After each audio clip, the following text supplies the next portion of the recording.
Ils ont un seul drapeau. The people they won't leave, what is threatening about divesting them on a piece. The problem isn't the protest, it's what they're protesting. Quels sont précisément ces droits?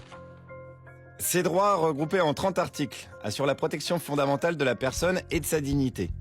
Le but de l'ensemble de ces droits est la protection fondamentale de la personne humaine et de sa dignité, en temps de paix comme en temps de guerre, et quel que soit le régime politique d'un État. Le premier article est le plus connu. Tous les êtres humains naissent libres et égaux en dignité et en droit. Ces droits sont répartis entre la première, la deuxième et la troisième génération. Les droits de la première génération, ou droits civils et politiques, remontent aux déclarations des droits de l'homme de la fin du XVIIIe siècle. Ils sont énoncés pour permettre à chacune et chacun de se défendre contre les abus des États. On y retrouve la liberté d'opinion, d'expression, de pensée, de religion, le droit des minorités, l'interdiction des discriminations, de la torture, de l'esclavage. Les droits de la deuxième génération, ou droits économiques, sociaux et culturels, sont apparus en réaction à l'appauvrissement et à l'exploitation des populations au cours du XIXe siècle. Ils ont pour but d'assurer à chacune et chacun la satisfaction de ses besoins de base et des conditions favorables à son épanouissement personnel. C'est le droit au travail, à la sécurité sociale, à la santé, à la formation, la protection de la famille, des enfants, qui engagent l'intervention de l'État. Les droits de la troisième génération, droits collectifs ou solidaires, émergent dans les années 70. Ce sont les droits au développement, à la paix, à un environnement propre et sain, et le droit des peuples à disposer d'eux-mêmes. Alors quels sont précisément ces droits?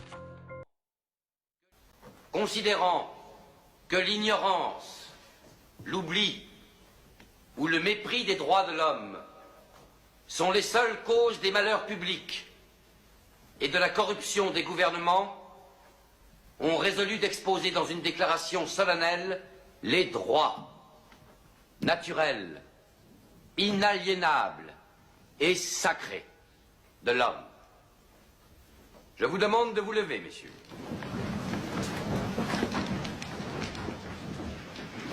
Article 1er.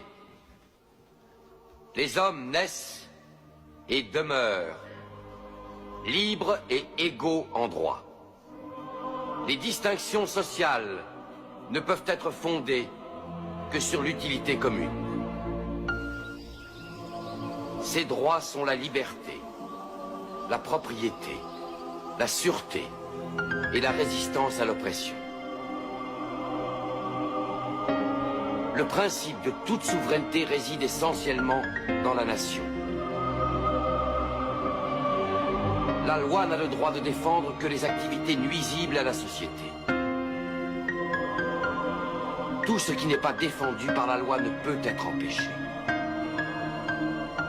La loi est l'expression de la volonté générale. Tous les citoyens étant égaux à ses yeux, sont également admissibles à toute dignité, place et emploi public. Nul homme ne peut être accusé, arrêté, ni détenu que dans les cas déterminés par la loi.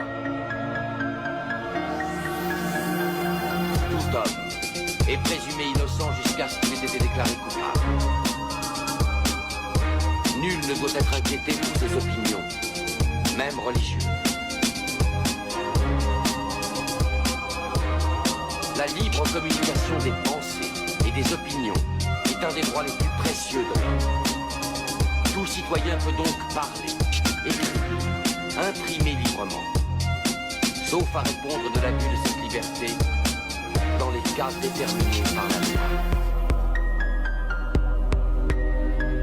La garantie des droits de l'homme et du citoyen nécessite une force publique.